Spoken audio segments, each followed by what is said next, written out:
It is true that central banks are buying more gold. You're absolutely right about that. And by the way, gold is having a nice bounce back. It's kind of rallying here. You're right about that, but it kind of got smashed from around 5,400 down to 4,700 in a matter of a week or so. What was that all about? Again, that wasn't I hate gold. That was people sold gold because they needed cash. The price of gold is going up, and the percentage of global reserves in gold is going up. It's what saved Russia during the Ukraine war. We froze, 300 billion of their treasury securities, but Vera Nabiullina, who's the head of the central bank of Russia, had put 25% of the reserves in physical gold. We couldn't freeze that. In light of this conflict, where do you see gold ending this year? $10,000 is still a realistic estimate. I said some time ago it was 5. It got to 5. It got smashed down a little bit. It's kind of working its way back to 5,000 in stages. But yeah, it'll go along with the kind of inflation that we talked about, and the things we talked about earlier in the segment, Michelle. Central bank demand is not going away. Supply is flat. Central bank demand is going up. The safe haven asset attractiveness of it is going up.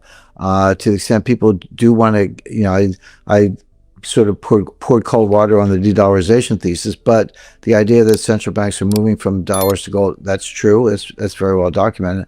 So that will continue to drive it. And then I did the very simple bit of math where I pointed out that if you use $1,000 increment as a marker, each $1,000 increment is easier than the one before because you're working off a higher base, so it's a smaller percentage gain. So going from $4,000 to $5,000 an ounce is a 25% increase. That's a heavy lift. But going from 9,000 to 10,000 is only an 11% increase. That's much easier. So you kind of struggle. I don't know if it's the right word. You kind of struggle, or it'll take time to get to 6 or 7, but you're going to go 8, 9, 10 really quickly. Mainstream analysts were shocked when gold shattered its all-time highs, but macroeconomic expert Jim Rickards warns the rally has barely started. Driven by massive, relentless central bank accumulation and a mathematically flat physical supply, the ultimate target is $10,000 an ounce. Okay, so that still is on target. And just to be clear here, you do not see this conflict as significantly altering the global monetary system. I see problems in the global monetary system with or without the conflict. So I'm not sanguine about it. I think there's a lot of trouble in the global monetary system. The private credit meltdown, the central banks going to gold instead of dollars, a global dollar shortage because the banks are pulling in their horns. All of those are problems. The Iran war is kind of an overlay on that. So I think it makes it worse. I would say we have a global monetary problem anyway, but the war makes it worse because of the increase, not just the increase in the price of oil, but the supply. The U.S. is not going to run out of oil. We got plenty, but the rest of the world, South Korea, Japan, China, others, they're going to see supply shortages. They already are. It is true that central banks are buying more gold. You're absolutely right about that, and I think you framed it exactly right. The contest is the dollar and gold. It's not the dollar right now. The euro is about $1.16. You know what the euro was when it was launched in 2000? It was $1.16. In other words, 25 years later, the euro-dollar exchange rate is exactly where it is. Now, it's bounced around. It was up to $1.60. It was down to 80 cents. It was a great time to vacation in Europe. I understand that there's volatility. You can make or lose money trading. It's right where it was 25 years ago. There's no de-dollarization in the currency markets. Gold is different, and I agree with you completely. But what's going on with the dollar is not de-dollarization, except central banks are buying more gold. When central banks are selling treasuries, which they are, there's the Treasury has a monthly report on international currency holdings. It's a spreadsheet and it shows all the countries and how much they own in treasuries. Countries are selling treasuries, but they're not dumping them to get out of them. They wish they had more. They're selling them because they need dollars. Again, a security is not a currency. It's denominated in a currency. A U.S. Treasury security is denominated in dollars, but it's not a dollar. If you need dollars, you got to sell the Treasury, get the dollars. What are they doing with the dollars? They're propping up their own currencies, and they're propping up their banks, and they're dealing with credit crises, whether it's real estate in China or a private credit in the United States. So there's actually a global dollar shortage and the beginnings of a global dollar liquidity crisis. And the reason people are selling treasuries is not because they hate treasuries. It's because they need the dollars to prop up their banking system and pay off bad debts. And this is symptomatic of this liquidity crisis. So we're not looking at de-dollarization versus other currencies. We are looking at increases in gold. You're absolutely right about that. But the bigger play is there's a global dollar shortage. We may be walking into a buzzsaw in terms of a global liquidity crisis. And by the way, Michelle, that has been happening for a while. That's been playing out for a couple of years. If there were no war in Iran and we were doing this interview, we'd be talking about that as a separate problem. The fact that you've got a dollar liquidity crisis, a private credit meltdown, and a war in Iran all at the same time is extremely concerning, and we could be looking at best, a recession and perhaps something much worse. What I think a lot of people don't understand in terms of the Strait of Hormuz.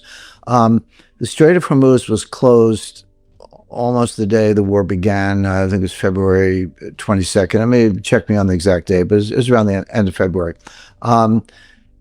But there was a lot of oil and natural gas and fertilizer, for that matter, in transit that was already outside the Straits of Hormuz. It was unaffected by the closure of the Strait of Hormuz. Now, that can take 2 or 3 weeks to get to South Korea and Japan and India and the ultimate users, and perhaps even longer, as I say in the case of South Korea. So the ships were underway. They were still delivering. The stockpiles were still there.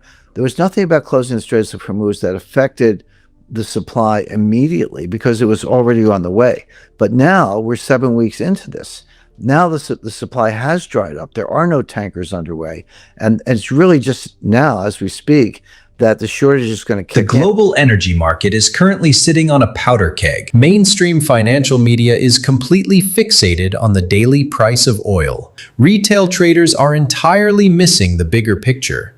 The true threat to the global economy isn't just localized conflict, it is the catastrophic vulnerability of the world's most critical shipping choke points, which hold the entire Eastern Hemisphere hostage. In terms of the stock market, for example, the idea that the stock market is an efficient information machine and discounter of future news is nonsense. That's like AKA Eugene Fama. They all won Nobel Prizes for things that are nonsense.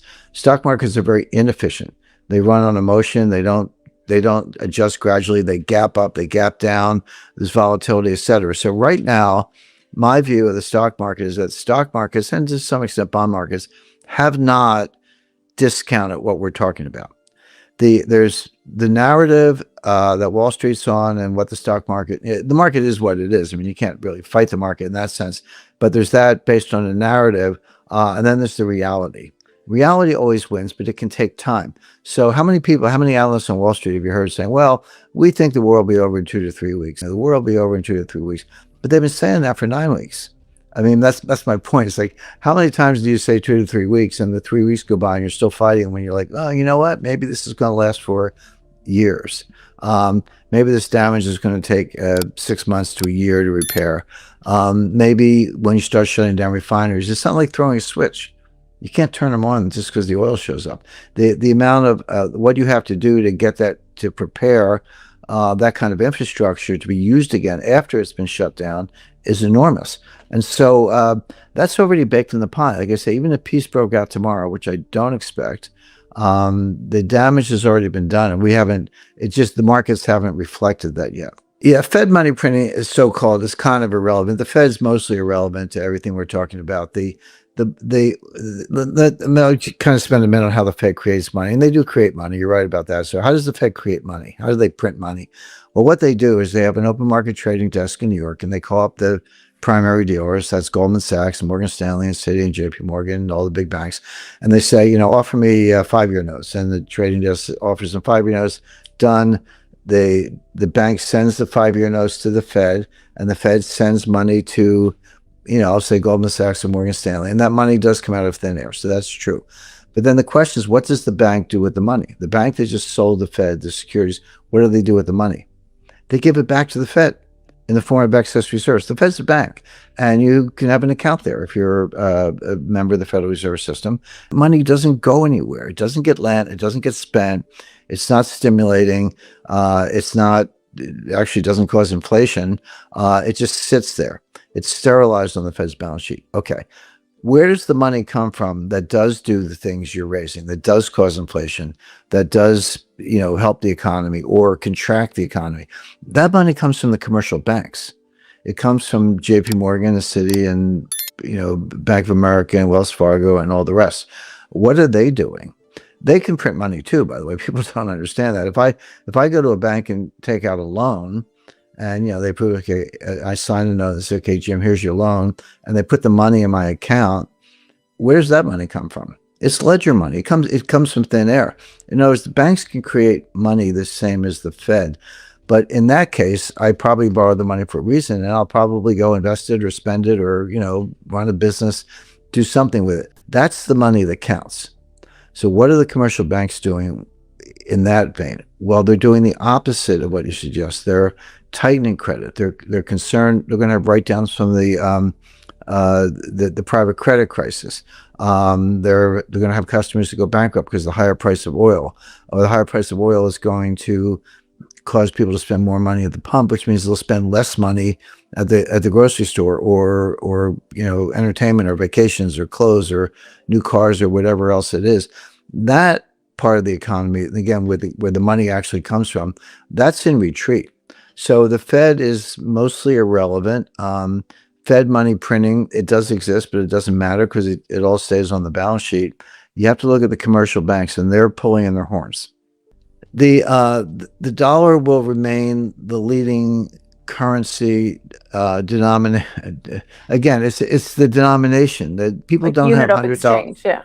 Yeah. Well, the unit of exchange is not the reserve currency. People don't have stacks of dollars in the basement of the central banks.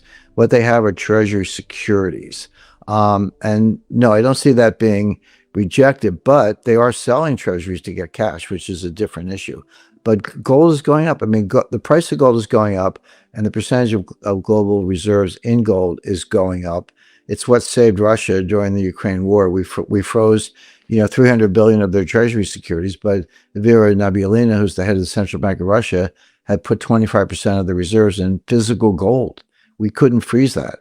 And in fact, when the price of gold started going up from $2,000 to $5,000 an ounce, Russia made as much mark to market on the price of gold as they lost on the frozen treasury. So that was a pretty smart move by her. Sovereign nations have completely lost trust in the Western financial system. After the United States illegally froze hundreds of billions in Russian treasury assets, global superpowers immediately realized that physical gold is the only reserve asset on Earth that cannot be confiscated or sanctioned.